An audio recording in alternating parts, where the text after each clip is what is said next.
Hello and welcome to Geek-lish, the language of geek culture. I am your host, Tim Aguiar, and joining me is my co-host. She's more mysterious than the contents of a loot box. Howdy, Loubot. Howdy. Welcome to the podcast, everybody. That's a good one. Because you never know what's in that shit. You never know. That's the point. All right, to find more information about our podcast, you can reach us at our website at www.geek-lish. We're also on Facebook at Geek-lish and Twitter at Geek_lish. And you can find our episodes on Spotify, Stitcher, iTunes, iHeartRadio, Google Podcast, and Blueberry. What's in the news, Tim? First, got to say hello to my buddy. Oh, almost got you. Almost got me there. Hey, buddy. Oliver. You got to specify who my buddy is. Yeah, I know. Just buddy. Just buddy. Anybody. Oliver. Love you. You're awesome. Be good for mama. And good night. Okay. All right. Now on to the news. We're going to put NPR to bed and move on to podcasting. Good night, everybody. Good night. Smooth sounds. The Smooth Coltrane. sound of Coltrane. I always go to Coltrane. I don't know why. I still don't even know who that is. No. Okay. That's fair enough. On to the petition.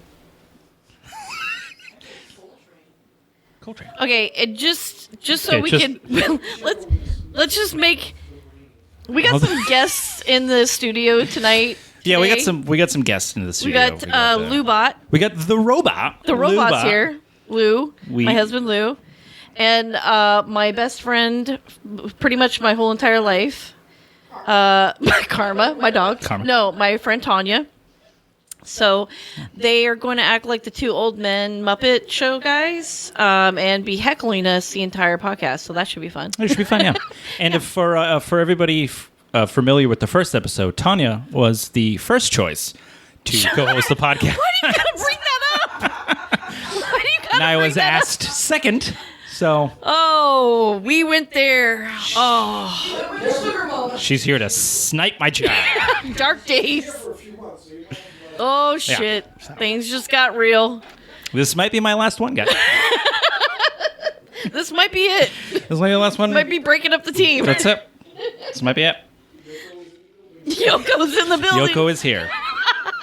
Damn. All right, let's try to pull this together. Let's All go. I know. Okay. All right. So, there is a new show on Amazon called Good Omens. It's actually a really good show. Have you seen it? I have seen a couple episodes. Oh, really? It's more than one episode? Yeah. I thought it was just like a No, movie. it's not a movie. It is several episodes. Oh, yeah. I gotta Yeah, get so the into first that. season is out now, and it's great because Okay. the two main characters, the angel and the demon, they're like a married couple, and it's Are they? hilarious. And David Tennant is... David Tennant plays one of the demon, and he was the most amazing doctor. yeah. So, But in my opinion. Anyways. anyway, so the Good Omens, based on the novel by Neil Gaiman and Terry Pratchett, which I didn't know, presents a lighthearted take on the idea of angels and demons. Fantasy author Erin Lindsay found the show's humor refreshing after so many years of grimdark, as she put it. So Lindsay from the Geek's Guide to the Galaxy podcast, specifically, that's who this person is. She said, it's a relaxing watch, and we could all use more of that. It's fluffy and fun. It's the antidote to Game of Thrones. wow. She had said in the last episode 367 of her podcast, Okay. praising the show. That's cool. And they went on to talk about it. But yeah, not everybody finds the show enjoyable. I'm shocked by that, Tim. Well, I'm shocked. everybody has an opinion, Heidi. And this is America. This is America. Well, we got opinions. So Guns. and Jesus.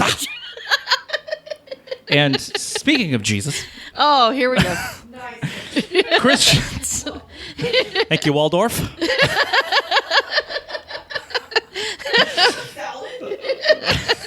Some Christians are offended by the show. Surprise, surprise. Yeah. And more than 20,000 of them have signed a petition urging that it be canceled. Now, here's the funny thing. They had first targeted Netflix to cancel Good Omens. Now, for people not paying attention, Good Omens is not on Netflix. That is an Amazon original. So they went on the internet and were like, we want Netflix to cancel the show. So Amazon, in very funny method, tweeted out, we'll cancel Stranger Things if Netflix cancels Good Omens. And again, for people not paying attention, Stranger Things is a Netflix original show. So Netflix and Amazon kind of went back and forth, taking digs at each other because... Why not? They're not taking this serious. No. Obviously. Good. Because they're like, yeah, whatever. This is hilarious. So there was writer Peter Rubin notes the petition was initially directed at Netflix, which I just stated, which wasn't involved with Good Omens, which is just hilarious. So it goes to show that none of the 20,000 people who have signed the petition, I would wager, have the slightest understanding of either author's work or have seen a moment of the show. No. They Not at all. clearly didn't even know originally what station it was on. Yeah, with what it was or what on. Station. What provider. Yeah. Ruben said they just read a description of it and take it at face value. Yeah. That's all they did. They didn't bother watching it. Because if you watch it, it's very lighthearted, very tongue-in-cheek. Yeah. It doesn't portray Satan's side, or really God's side, as the brightest. Oh, really? They're both pretty stupid on either end. And it's fucking hilarious. All right, I like that. It really is funny. Like, was it John Hamm plays one of the head angels, and he's such an idiot. He plays stupid very well. Oh, good. And it's just like, God, I love it. Oh, my God. I can't believe that. See, people will sign funny, anything just to they're be part of they're a group just of annoyed with it. whatever. But humor writer Tom Gurinscher, I think I'm pronouncing that right, is quick to point out that not all Christians are offended by Good Omens. I go to church and I believe what I believe, he says, but at the same time, I poke fun at the hypocrisies or certain things about it that I find silly. And I think this is done in that same spirit of irreverent humor. Yeah, good. Somebody with a brain. Yeah, I know. Who isn't fueled by stupidity. Yep. So far, the petition seems to be having little impact with Amazon and Netflix, both poking fun at it. Yeah, I think that they're not taking it seriously. No, not at all. It's so funny. So Geek's Guide to the Galaxy host David Barr Kirtley hopes that this is part of a broader trend of media companies realizing that internet commenters often don't represent the general public. Yeah. So, yeah, the fact that Netflix and, well, not so much Netflix, but Netflix and Amazon are not taking this seriously whatsoever is really a good sign of, like, people are going to complain. We know people complain. Yeah, who cares? We don't care that people complain. Yeah, we're not listening. This isn't one of those big movement things. Yeah. This is really ridiculous. Yeah, so 20,000 people signed this petition, and people recognize that this is no big deal, he says. And I just hope that they take this sort of not taking this too seriously attitude toward all these kinds of internet outreach things in the future. Yeah. So so I have an image that kind of breaks down what the petition is actually talking about. Okay. It's hilarious. So here, there's bullet points. So one of the bullet points: an angel and demon are good friends. How dare they? How dare you? And are meant to be Earth's ambassadors for good and evil, respectively. Okay. Okay. I don't say anything. I mean, it's an odd couple type situation where, one is an alcoholic and the other one's runs a library. Yeah. Or a bookstore, whatever. It's in Waldorf. Knock it off him. Fucking salad. Yeah. Which one was the short pudgy one? Was it salad? Neither do I. I don't either. I don't even remember Waldorf. This pair tries to stop the coming of the Antichrist because they are comfortable and like Earth so much. Why are you against that? First off, do you want the apocalypse to happen? Because that seems weird. Yeah. But yeah, they're upset that they're joining forces to stop the apocalypse. Okay. people coming together and getting along. Yeah. Here's How dare they? Here's a good one. God is voiced by a woman. Oh, that's a problem? That's a problem. That's a bullet point. That's a problem. Jeez. Like, God damn it. Yeah. Yeah. We all know how Christians felt about dogma. Yeah. Not great. No. The Antichrist who will oppose the kingdom of God is portrayed as a normal kid that has special powers and a mission to destroy the world, which he doesn't really want to do. Again, do you want the apocalypse to happen? Yeah. Because it doesn't seem like a bad thing. Like, No. I don't get it. I don't get why that's a thing you're mad about. And the other thing is these are the same storylines on Supernatural. Yeah. I don't see anybody petitioning that. Well, to be fair, I'm sure there were. We never heard about it. I never heard about it. Yeah, but It's just I also dumb. wasn't looking for that kind of information. And now that I'm looking for it, I find stupid everywhere. I know. Since I've been doing this podcast, There's a plethora. I feel like I'm wearing the sunglasses from They Live. Everybody's an idiot. Oh my god, it's crazy. Another problem: there are groups of satanic nuns that are chosen to raise the Antichrist. Yeah, satanic nuns. who- Some people they're- that went to Catholic school might say that yeah, that's legit. That like That's or nuns. yeah, or just nuns. Whatever, just evil nuns. Yeah, just evil nuns. Yeah, they wear black and they're very just bumbly and stupid. And it's like again, they're not played as intelligent. Yeah. So should you be happy about that? Yeah. Like everybody's like a bumbling fool in this show. The four riders of the apocalypse, God's means of punishing sinful earth, are portrayed as a group of bikers. Okay. So what? Why is I that a know. problem? I think two of which are actually portrayed by women. I think Oh. I think War is a woman specifically. Well, yes, that would be appropriate. Yeah. So, Yeah. but that's just me. What happened? But that's their petition. Those are their problems, and I don't see any problems. It's a lot of complaining. Just a lot Yeah. of people whining about shit. I don't like that a demon and an angel can be friends. Who cares? Yeah. They're not real. Yeah, you do realize this is a fictional story. Whatever you believe. This is like a people getting fictional mad show. about Brand the Broken. It's like, why are you so offended that they called him the Broken? It's a fictionary character. Fictionary? Fictionary? All Look, right. I've had some drinking. I've had some drinks. I've had some drinking. All right. Well, this one's already off the rails. This one's already done. Sorry, everyone. It's I've been already off the drinking. rails. Radio edit. We're editing this one very heavily. Sorry. And go. And that's that. So, yeah, so that's that. That's the end of that story.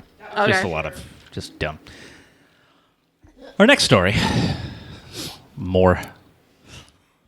This one annoys me. This one annoys the hell out of me. Yeah. Because it's just you can't spell EA without, you can't spell nefarity without EA. Yep. Nefarious, Tim. Nefarious. Who's been drinking? I It's am. nefarious. Right oh, now. yeah, you're drinking too. Can't say nefarious without EA.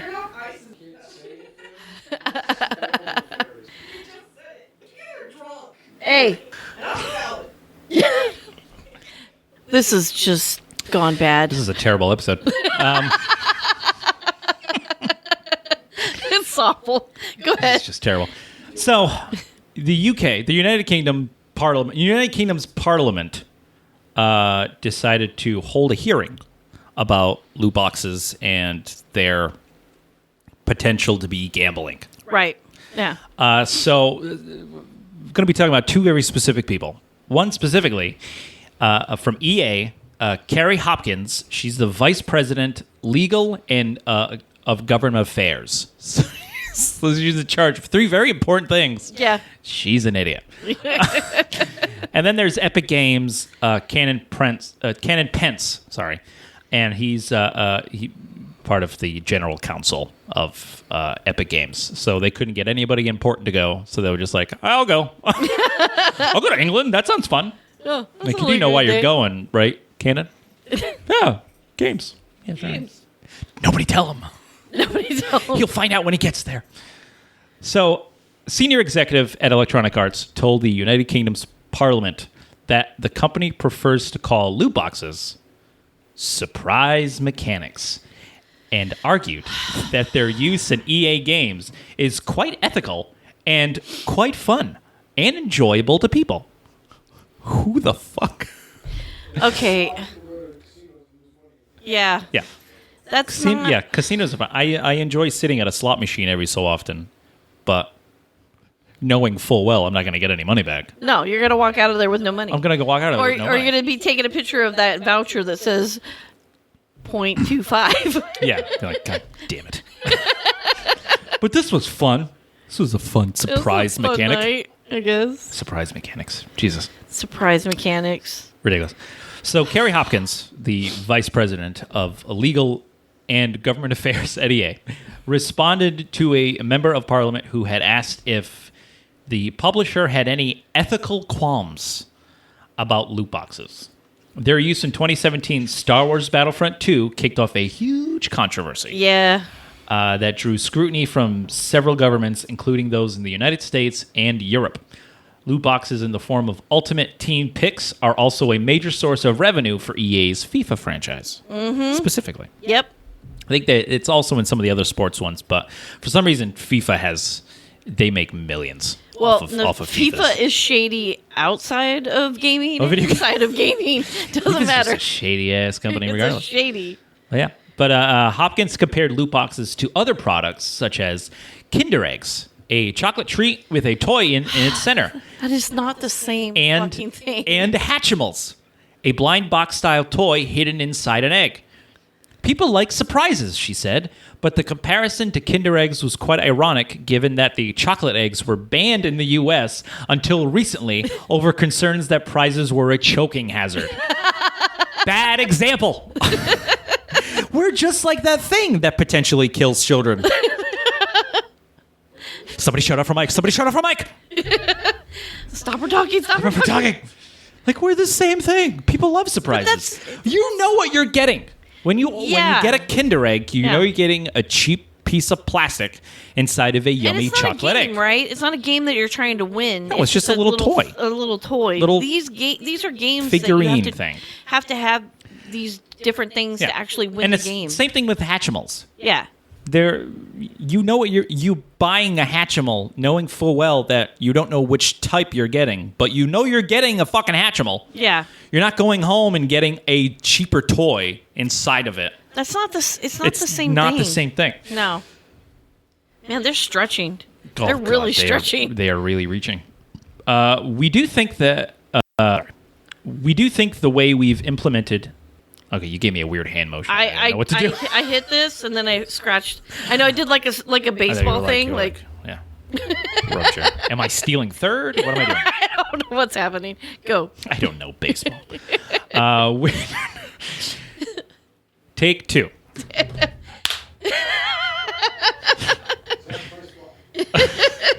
We do think the way we've implemented.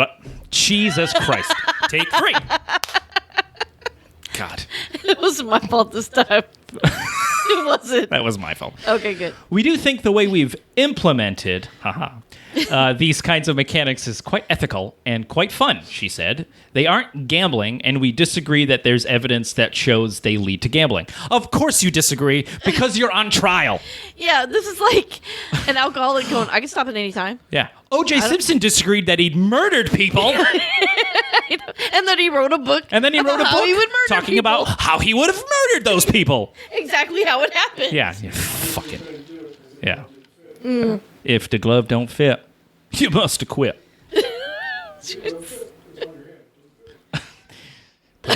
Put it down. So, Epic's Canon Pence did no better. Oh, God. He did not his worst. He didn't call loot boxes surprise mechanics, but he put his foot in his mouth a couple times. But he said he came away from the grilling perhaps most bruised, and said at one point it was inaccurate to define Epic as a company that makes money from people playing its games. What the fuck are you talking about? I wasn't they aware. You give them away free. Yeah, I wasn't. Well, the game is free. Because the game specifically is Fortnite. Oh, their game is free. Fortnite is a free game. Oh, Fortnite. They make Fortnite? Yeah, Epic Games. Oh, okay. Epic Games, not EA. Oh, okay. Sorry. Epic Games makes Fortnite. Yeah. But, yeah, the game is free. But there's hundreds of things you can buy with real-world money.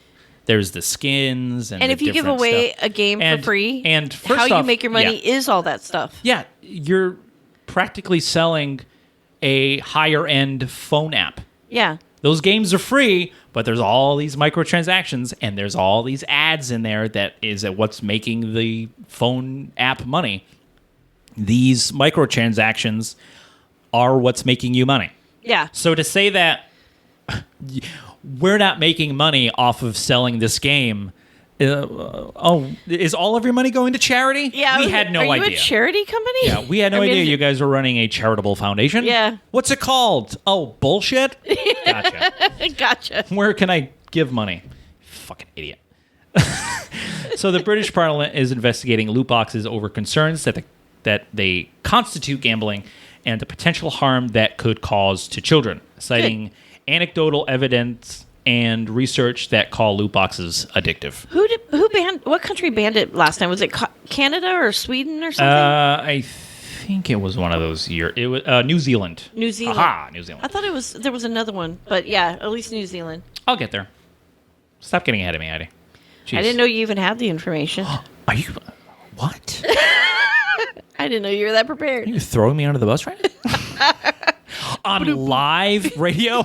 Live radio. This is live radio. This is not live. This is not live radio.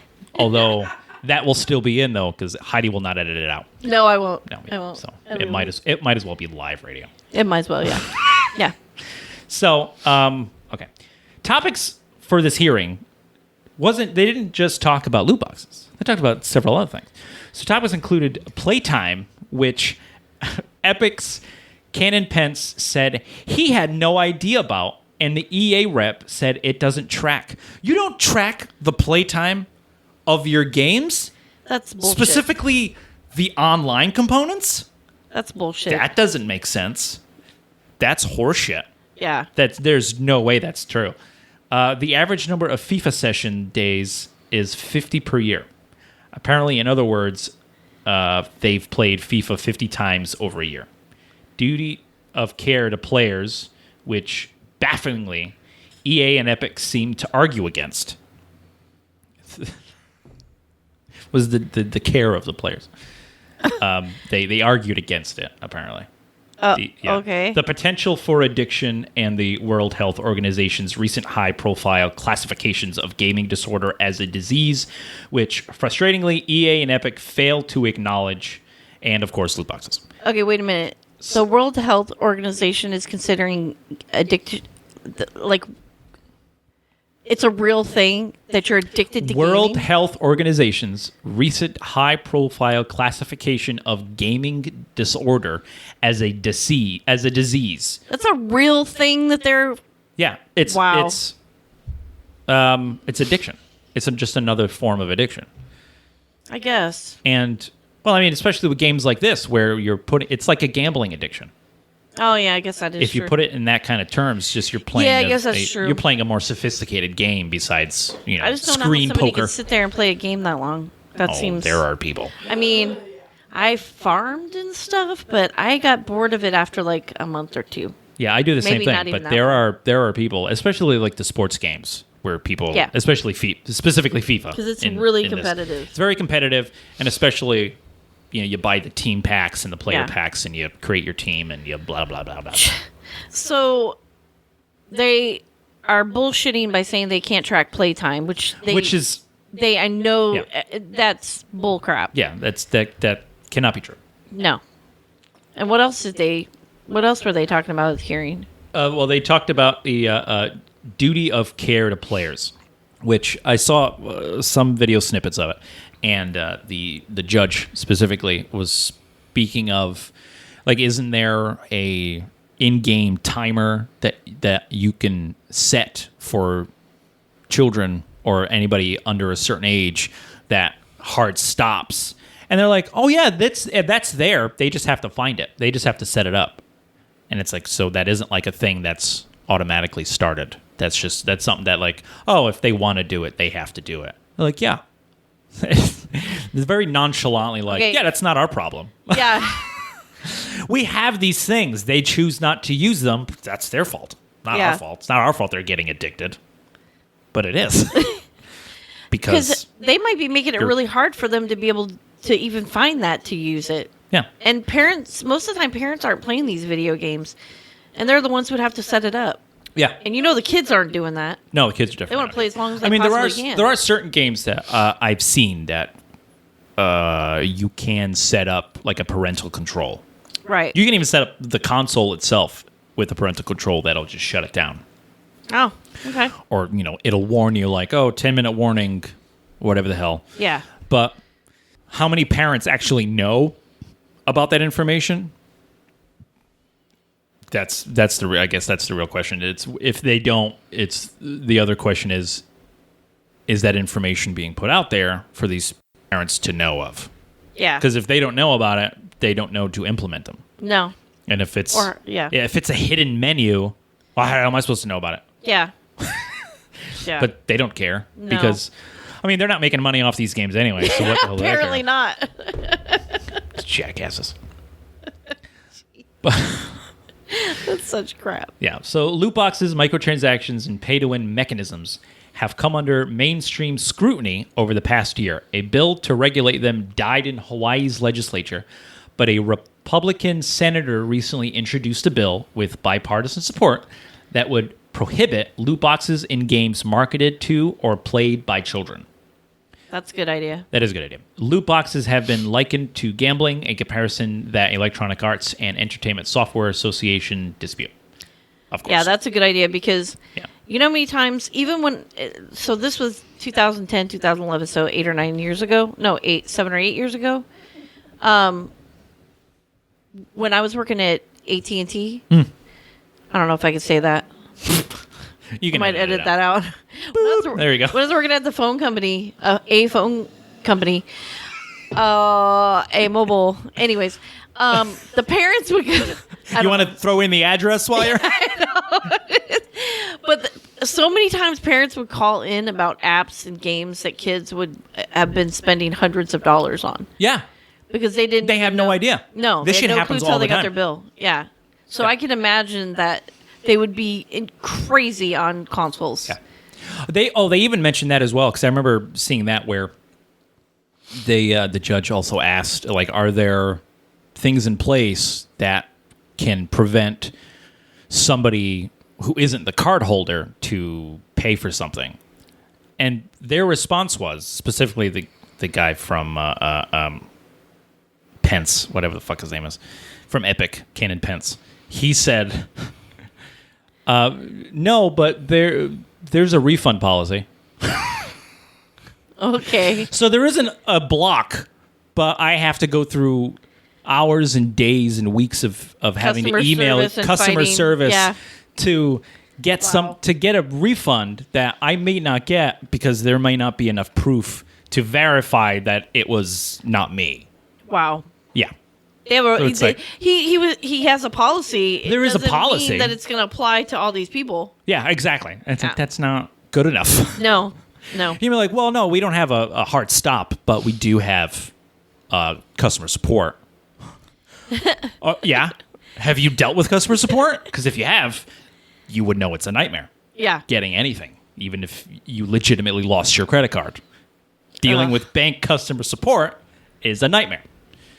But these people are horrible. They're so out of. It really feels like they're so out of touch with what reality is. Yeah. That they're just like, there's surprise mechanics and customer support. Guys, this isn't real life. You can't do that. But in 2017, here's the point I was making earlier that Heidi decided to jump ahead on. 2017, New Zealand regulators reached the same conclusion. However, in 2018, countries like Belgium and the Netherlands found that the loot boxes in games like Counter-Strike, Global Offense, Dota 2, and Overwatch were a form of gambling. It was the Netherlands. That's the one I was thinking of. Yeah. And Belgium.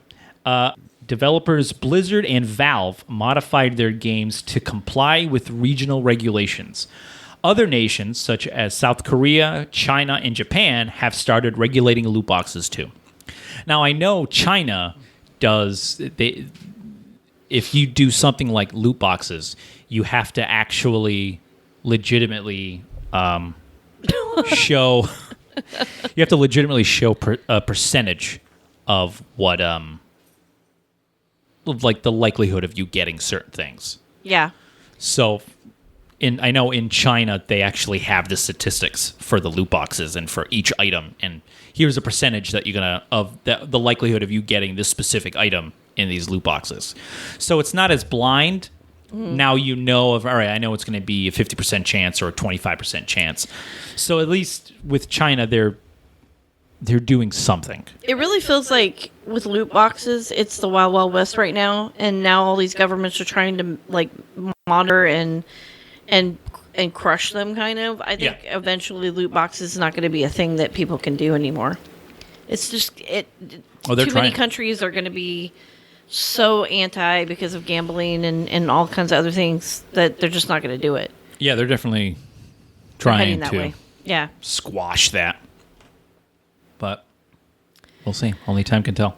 Loot boxes are nightmares. And with these companies, they're really digging themselves into a hole, and I feel like it's going to be sooner than later. Yeah. I think so too. So they better find a new way to make money, or they're going to be around. Yeah, like selling games. Yeah, full complete games, people. Guys, just sell the whole game. Just sell the whole game. Stop nickel and diming me here. Yeah. God. But it's that.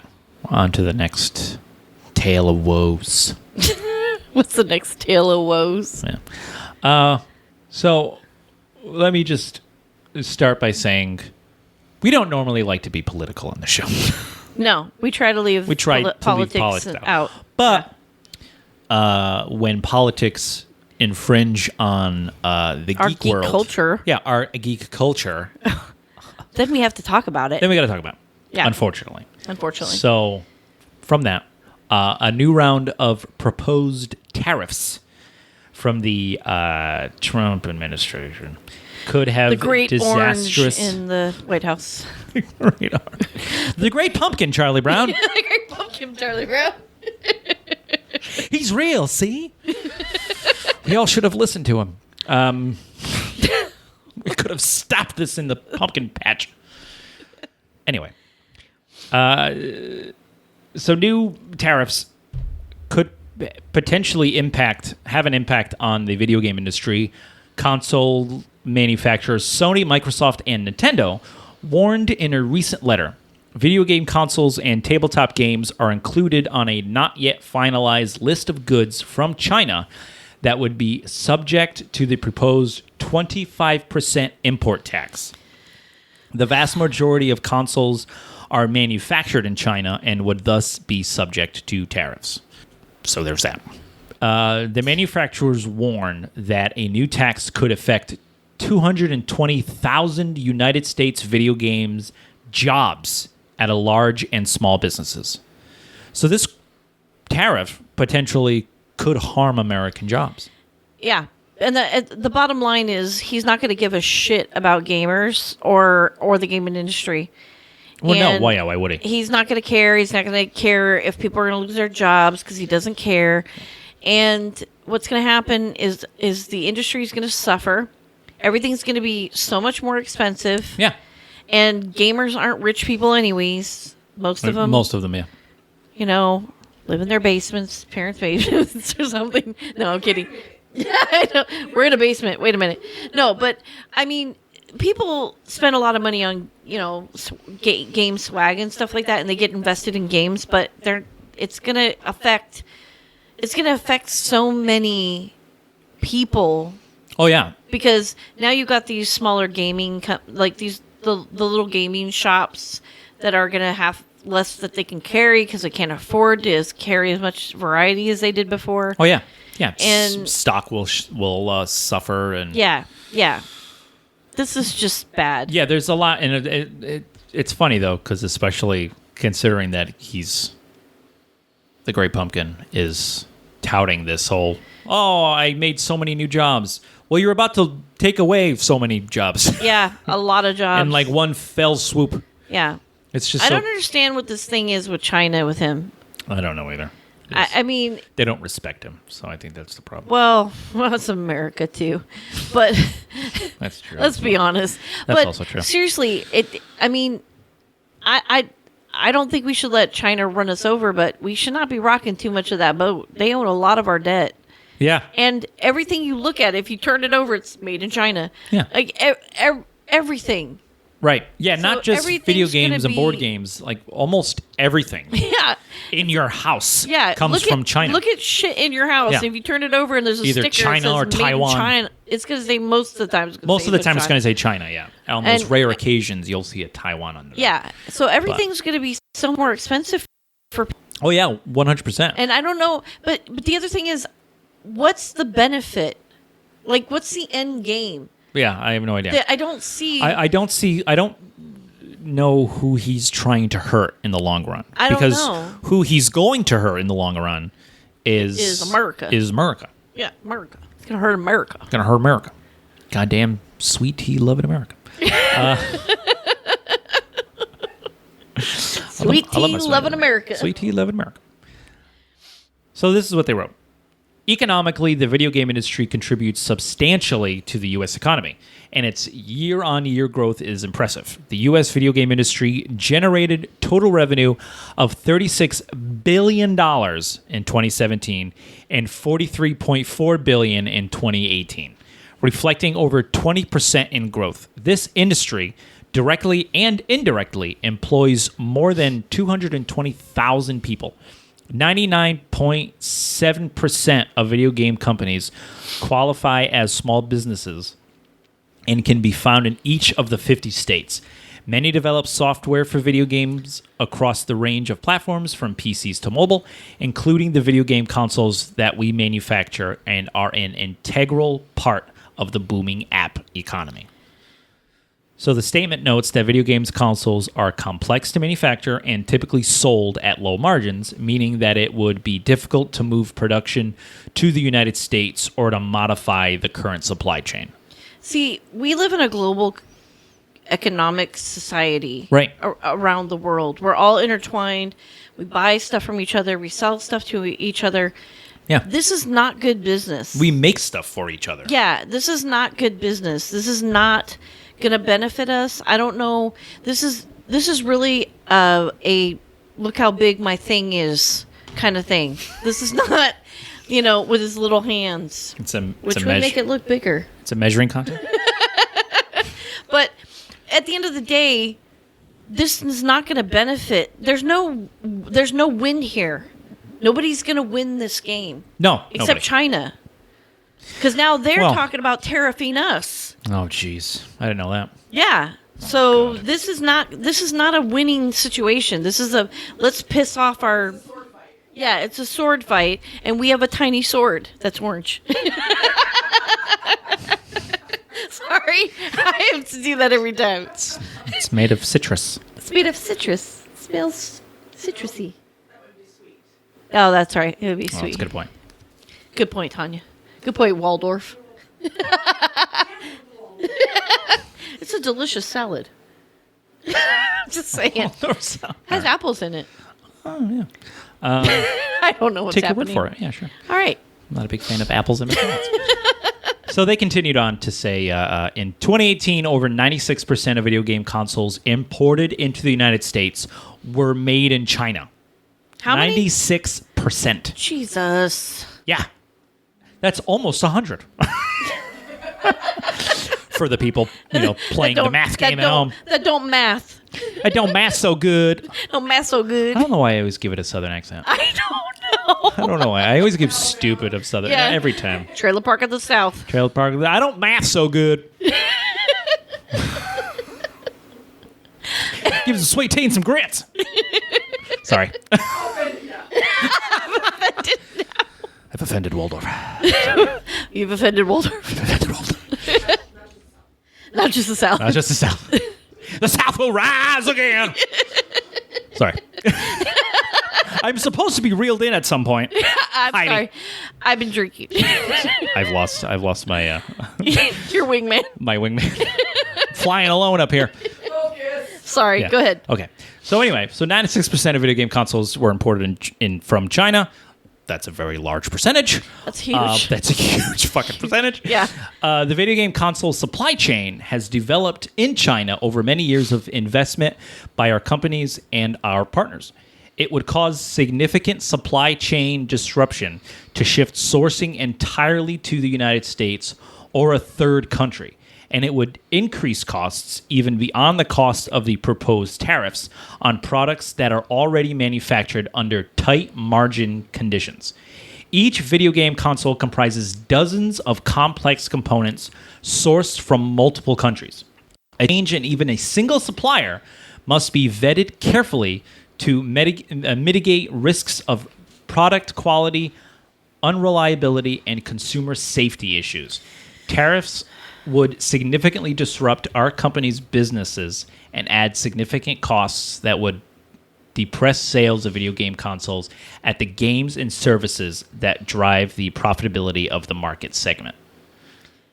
So The only way that he's going to pull back on this, the only way is if these companies, the states that these companies are in, that they go to the Republican senators, representatives, Oh, yeah.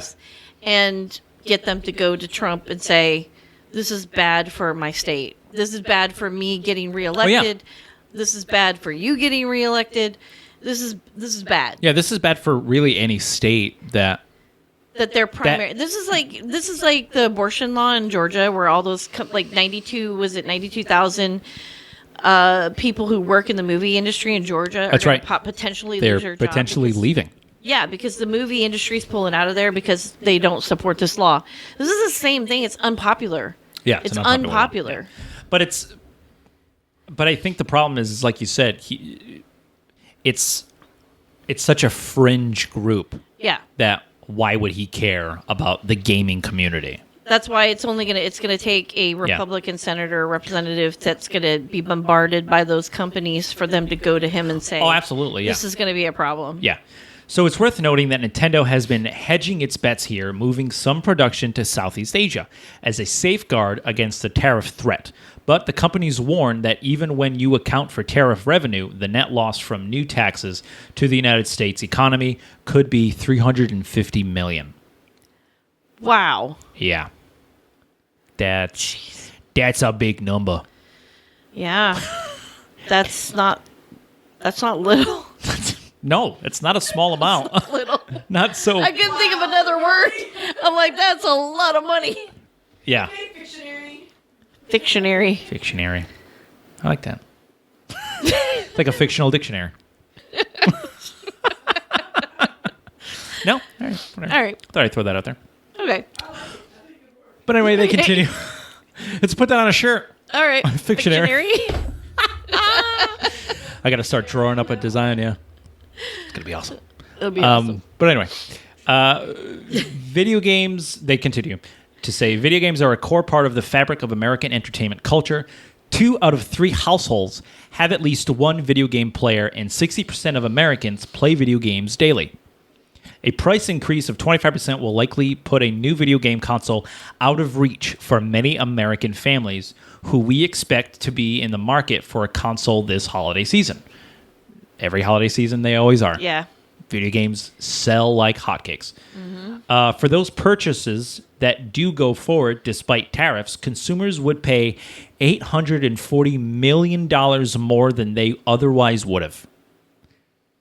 According to a recent study prepared for the Consumer Technology Association by the Independent Economic Group. Trade Partnership, that's the group. Trade Partnership, sorry. I read that really staggered. My bad. But the study also noted that even after accounting for new tariff revenue, the result is a net $350 million loss for the U.S. economy for each year the tariffs remain in effect, with the burden carried by U.S. consumers.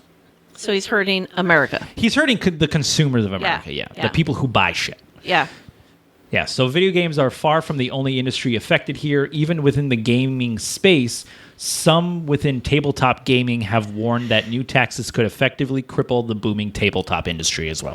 Because a lot of, even if you go on a Kickstarter, there's a lot of games that are, the game, even though the company is from Europe or from North America, the mass production of the figurines and of the cards and of the game pieces themselves are in China. Yeah. The majority of that stuff is made in a factory in China. Mm-hmm. Yep. So, yeah, these tariffs will also harm those gaming companies. Yeah, the tabletop gaming industry as well. Really bad. Which has been just kind of, in my opinion, starting to come up and starting to boom again. Yeah. And this might unfortunately cut it from its knees, so to speak, which is kind of just a sad. It is. Thing. It is, especially. You think tabletopping is people socializing? Well, yeah, that's a live social event. Yeah, so you'd think friends, people would want to do that more. Yeah, and we'd want our society to do that more. So the potential for them pulling that back is great. Just one more thing. It's just another stupid thing to happen that we really can't control. Sense. Yeah, we're not going to win this. This is going to be bad. It's going to hurt our economy. Oh yeah, it's gonna really suck. And it's hurting our relationship with China. Yeah. So China has issues with like humanitarian kind of things. I mean, they got issues in their country, but I mean, it's not like we're great at how we treat our people sometimes too. So I don't know that I would sit in judgment, but they own a lot of our debt. Yeah. They own a lot of what we bring into our country, what we sell in our country. We buy so much stuff from them. Yeah, so much because it's cheaper. So much cheaper to manufacture there. Well, just think about where we work. Yeah. How much of the machines that we build, the parts are from China. Yeah. It's crazy. Right. You know? And these are machines, but this is just not something we're going to win at. It's bad. Yeah. And from somebody, to make this a little bit more personal, for somebody who works in a specific department in our facility, there was a moment in this story where they even mentioned that when you go to new vendors, there's so many testing that's involved with it. And it's not just, this is fine. There's a lot of intricate things you need to look at. Yeah, there is. Just like we have a vendor in our plant that's from China, and they're doing a horrible, horrible job. But trying to get them a different company to do it at the volume that we do is very difficult. It's a nightmare. Then we have to do all this testing on the material again, and then we have to do all of the dimensionals, and it's all this paperwork you have to go through procurement before it even gets to that point. It's a big ordeal. Yeah, it's not just easy to just shift over to somebody new. Yeah, it's not just looking through a catalog of new vendors and going, I like these guys. No, they're fine. That's a good simple. price, and then you just throw it in your expensive video game system. It's not that simple. Yeah. So that's the end of that sad tale. That could have been Asshat of the week. That could have been, but it's not. Who's our Asshat? Actually, before you say it, you'll have to pause because I am going to record Lou to do it. Oh, you are? Yeah. Oh, I was excited because I was going to do it. All right, you can do it. No, it's fine. No, I'll record him too. I'll see which one's the best. I'll judge you. Both. Man. Yeah. I'm so nervous now. I will do Taunya too. That sounded bad. I did not mean to like that. I'll do you, Lou, and Taunya. All right. This just got awkward. Is there enough alcohol? Wait a minute. No, I really didn't. I didn't mean it that way. That did come out wrong. Sorry.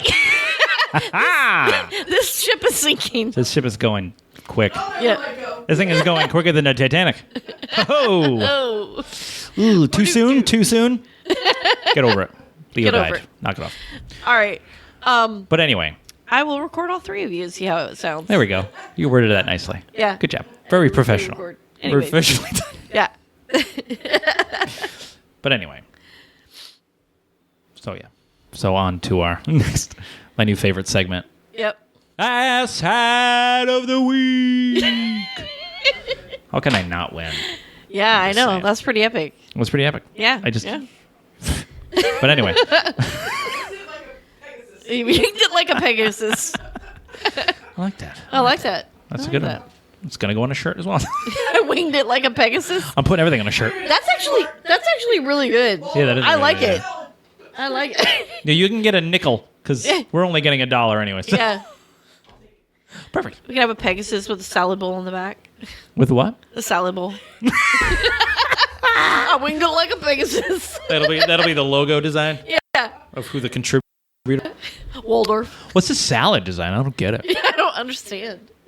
Because we can't put the Muppets on there. Disney. No, will sue us. Disney God. will sue us. Yeah. Fucking Disney. But anyway. So yes, Asshat of the week. This is a great story. Okay. So one of the founders of Rock Paper Shotgun, Okay. who has been in the news, they've done a lot of review We articles. talked about him last episode. Yeah, because they for some reason hate Cyberpunk 2077 and the company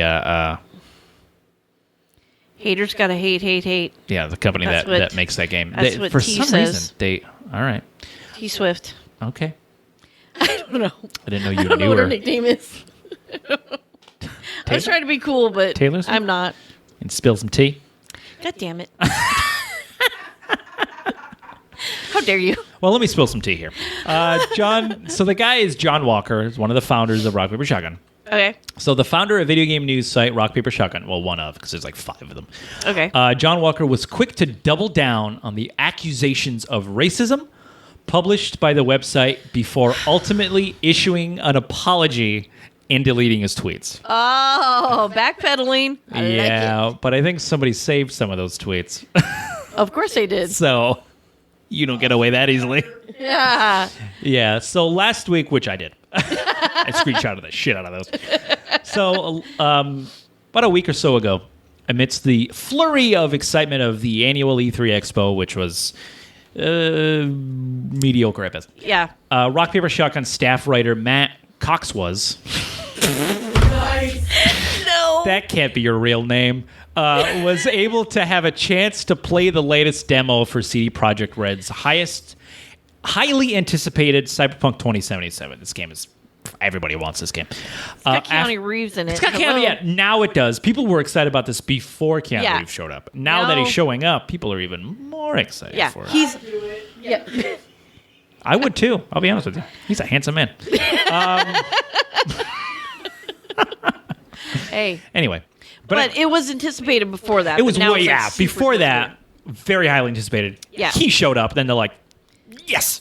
Yeah. But after playing the demo, Cox, oh, all right, there we go. It's just Matt Cox. My bad. There was a spacing issue there with my typing. It's not Cox was.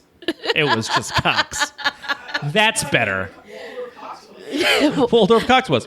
It's very British sounding for some reason. I know, right? Waldorf Coxwas. That was very good. He's got an estate. He's got the Coxwas estate. Coxwas. From the New Hampshire Coxwas? Of course. But of course. What other Coxwas would I be of? All right. Somebody's got to reel me in. Sorry. But anyway, Stop the day. so Cox would proceed. I'm just going to get right on there. That came out wrong. I'm going to get right on that Cox. Cox would proceed to publish a preview. That's staying in the episode. Cox would proceed to publish a preview of the demo titled Cyberpunk 2077's E3 demo has weak gunplay and unimaginative stereotypes. A preview in which Cox aired his grievances with the game's subject matter, particularly the game's handling of non-white cultures. This video game is made by a black man. Well, the video game isn't. The video game is made by a couple of bunch of Swedes. The story. I thought the story- canon and the world itself Yes. is based off of the RPG, the paper and pencil RPG Cyberpunk 2020, which was created by a black man. Right. An elderly black But he man. Well, he's works middle-aged. with. But yeah, he's working directly these. with Yeah. I I don't think he would CD make a Projekt video Red. game that was racist against himself. You'd think that, but others would Disagree. argue. Yeah. Well, they're Disagree, argue. idiots. Well, of course they are. And one of those idiots is our Asshat. All right. But I digress. So this is what Cox had to say. He said, I'm also increasingly concerned about Cyberpunk's handling non-white cultures. Last year's Gamescom demo drew criticism for its clumsy and inauthentic presentation of a Latino character, and I'm not convinced the Voodoo Boys are a step in the right direction. At one point, V, the player character, mockingly says, "And who are dem?" in a response to Placid's pronunciation because of the accent, the Creole. I You asked... say that down there. Yeah, that's how you say it. They do say Yeah. But that. he's... They do say. But his that. argument is that V, which is... Geographically accurate. That is Yes. geographically accurate. Yes. Thank you, Waldorf. The... the character V is the player character. Yeah, but So he's saying that He's the mocking. player character is mocking. mocking the Okay. character. But you're a street thug. So you would mock. you would mock Yeah. another gang. Yeah. You're not Pretty gonna fucking accurate to Yeah. reality, people. I don't think polite. Yeah, I'm not going to be one of those polite gangsters. I'm sorry, who are them? I'm going to grammar Nazi the shit out of this guy. It's probably worse. Say that in a den of thieves. But anyway, I asked Thomas Kywitz, fuck, I'm sorry, if he was concerned they weren't treating certain cultures with enough respect. He said, this Thomas Kywitz person, obviously he's one of the developers of the game. Obviously, we're paying a lot of attention to representing different groups respectfully. You know, there's always a risk. Of course, we have it in the back of our heads that we need to be careful about this. We are contacting different consultants to learn about specific groups, and our company has a variety of people with different beliefs. As for the animals, if you play through the game, you'll see that they're not mostly black people. It's mixed. And last episode, we talked about how the animals were a literal name that they're taking it as the strength Of the animals, yeah. whatever animal is. Not a racist thing. Yeah. So he told me that most of the city were mixed race, but the backstory of... Cox continued. Sorry. He told me that it was mixed race, but the backstory for this particular area concerned most people being immigrants from Haiti. Okay. Okay. That's not bad. Yeah. By itself, that would be fine. Haha, he agrees. Okay. But near the end of the demo, we meet a white man in a suit and tie who gives us the information we need. Okay. Okay. He also tells us the Voodoo Boys are going to turn on us the moment we've done their dirty work, and is immediately proven right. I don't understand what you're arguing here. Yeah, Are you arguing? they're This is what a it's, gang. Yeah. This is what it sounds like. It sounds like, oh, you meet a white guy and he tells you that this gang of ethnics are going to backstab you. And it turns out the white guy was right. There's a moment in the original demo that they showed where you meet a white business lady and she fucks you over like no one else. Yeah. So maybe play the fucking game. People just are picking and choosing. You're picking one thing that happens And trying to make it into and trying to make it a bigger deal. There's Yeah. literally a moment where this woman is backstabbing you, and she's forcing you into position to do something for her that you might not want to do. She's a white person, but you didn't care Why about are they that. making this so fucking racial? I don't know. Because Because there's nothing else to talk about. It's a phenomenal looking game. Yeah. There's literally nothing wrong with it. So he must hate the developers or the original. Yeah. So he must hate something. to where I he's- honestly don't know. It really just looks like he's 'Cause why virtue. would he sink really his looks teeth? like he's virtue signaling. Yeah. Why would he sink his teeth into this? Yeah, if it's- I'm a white guy, and I find this offensive. And that's another thing. Stop, white people. Stop telling Knock it other off, people yeah. what to be offended about. He wants a pat on the ass Yeah. for Oh, good, hey, you're good not job for racist. noticing racism. You're not racist. Fuck off. It sounds like he does. It sure sounds like he does. Please. Because I feel like a pat on the back isn't enough for this guy. No. What's a pat on the butt like a little baby? How about a little reach around? He's not getting that. No. The violent black thugs betrayed us, as the corporate white man said they would, because they're thugs. It's a gang. These are it's also a gangs. video game. Yeah. If that happens in movies all the time. Do you complain about those movies? Yeah, right. Yeah. Fuck off. If CD Projekt are trying to subvert expectations, if the punchline is, but sometimes I'm sorry. This is written really weird. If the punchline is, but sometimes the thugs are really thugs, then it's not one that lands. I think it lands pretty fucking good. I think it's flying right over your goddamn head. Thugs are. Thugs are thugs. Oh, good. I guess thugs are really just thugs. Yeah. Yeah. Whether it's in the future or in the present, thugs are or fucking in a thugs. Video game. Yeah, in reality or in a video game, thugs are thugs. So this guy. Jackass. So this guy. The preview John written by Walker. Cox was quickly the target of ridicule.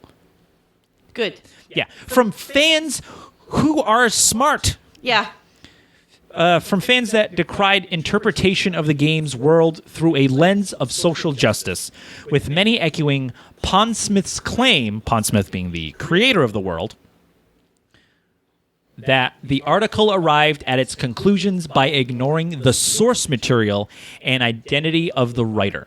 The backlash prompted Rock Paper Shotgun founder John Walker to double down on the accusations of racism by mocking Pondsmith's writing and insulting fans who came to Pondsmith and Cyberpunk's defense. Of course. This is like a zombie unicorn. Yeah.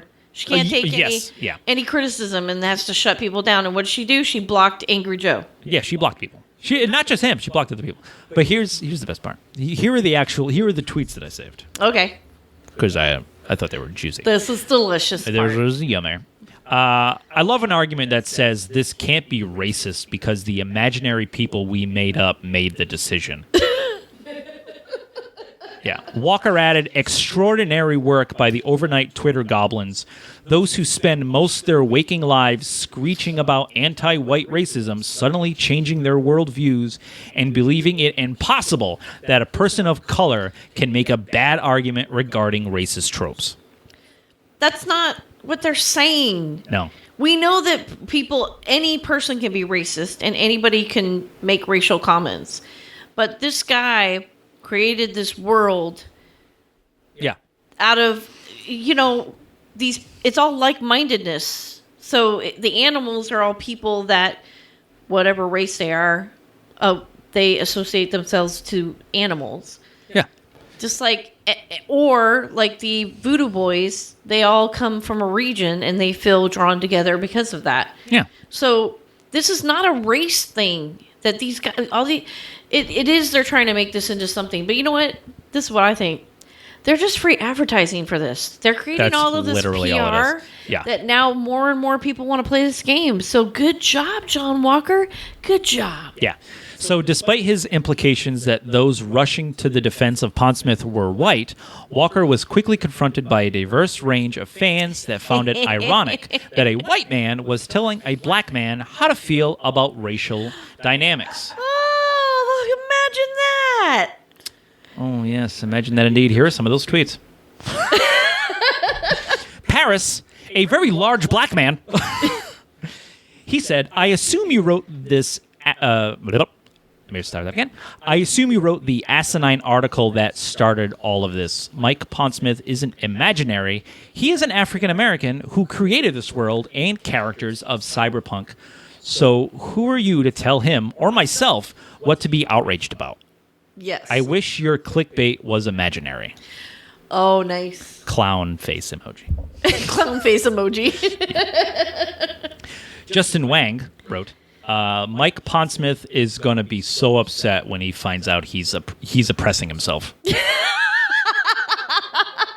They're all gold. I love that. Ogre Paladin, another Twitter.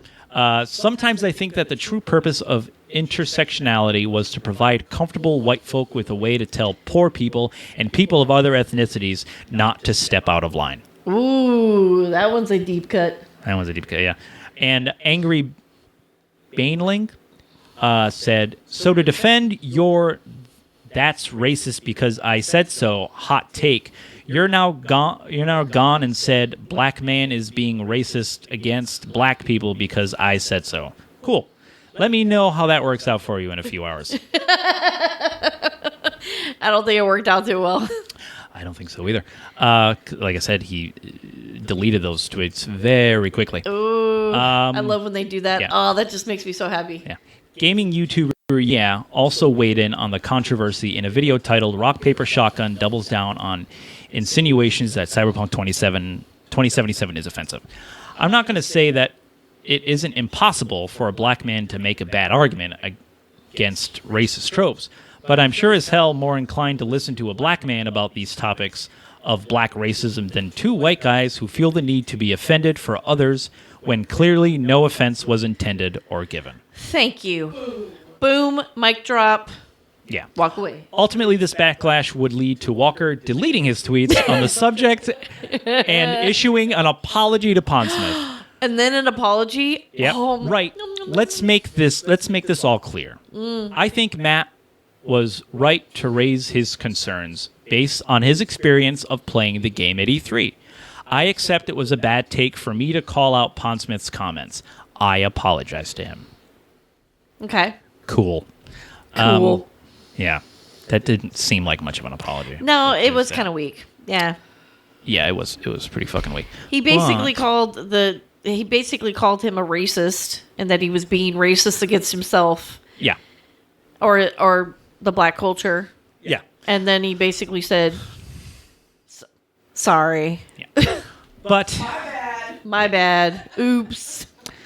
that's not all. There's more? Oh, yes. What? Yes. There's more? There's more, yes. John Walker wrote an article entitled Steam Charts Worst Week Ever.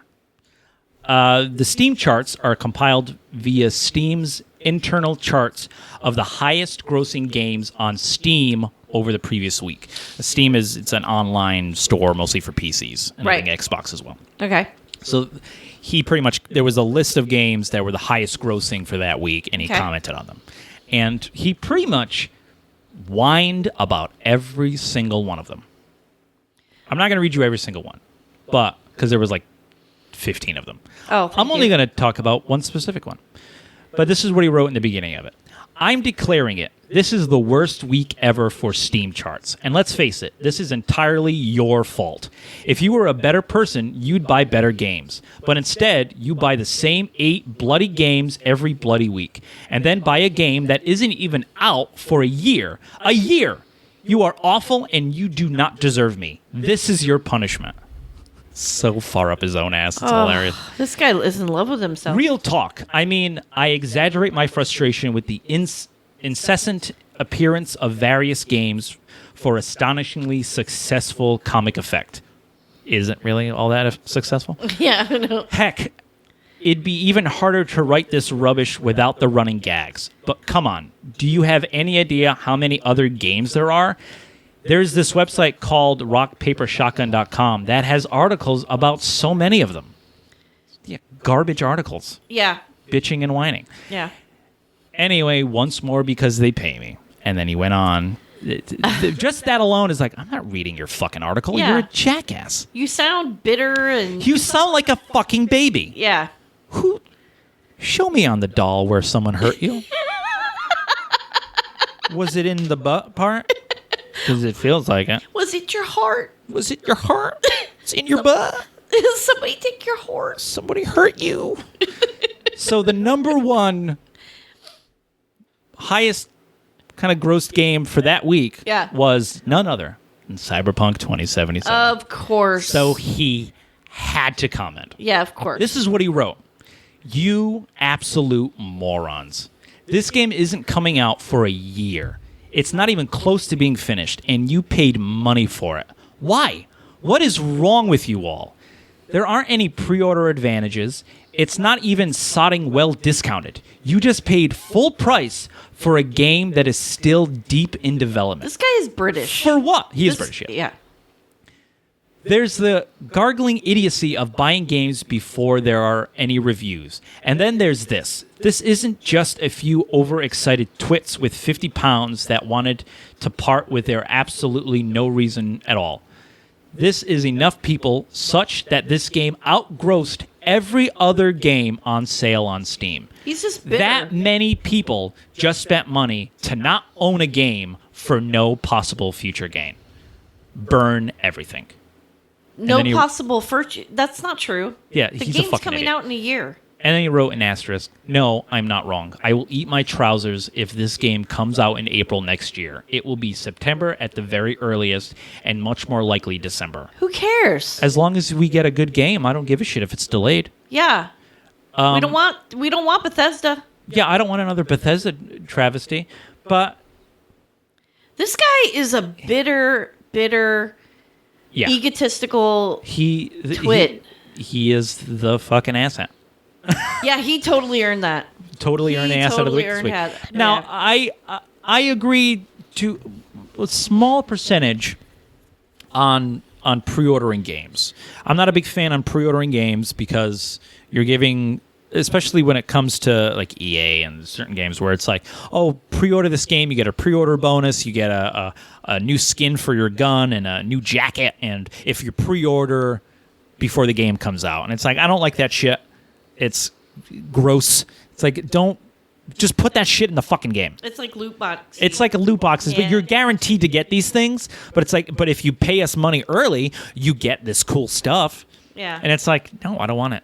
I don't want to pre-order a game. And it's, I'm not a fan of pre-ordering games because sometimes the games that you get are not the quality that you expected it to be. Yeah. Like No Man's Sky, which was a huge lie when that came out.